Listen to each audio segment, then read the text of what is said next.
তার চেয়ে বড় ভুল করছি তোমার সাথে পালাই গিয়ে তোমার বিয়ে করে।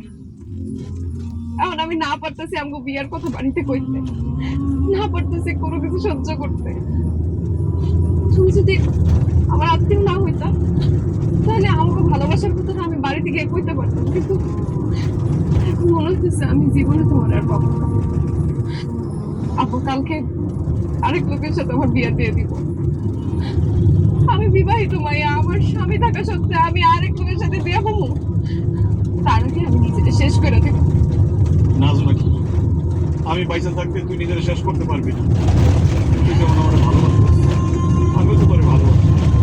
তুই যেমন আমার ছাড়া বাঁচবি না, আমিও তো তোর ছাড়া বাঁচব না। তুই আমার মামা তো বল, তাই মামা মামির মুখের দিকে তাকাইয়া আমার বিয়ের কথাটা বলতে পারতেছি না। তারা কি ভাববো, কি চিন্তা করবো, এটি ভাবতে ভাবতে আমার পাগল পাগল লাগতেছে।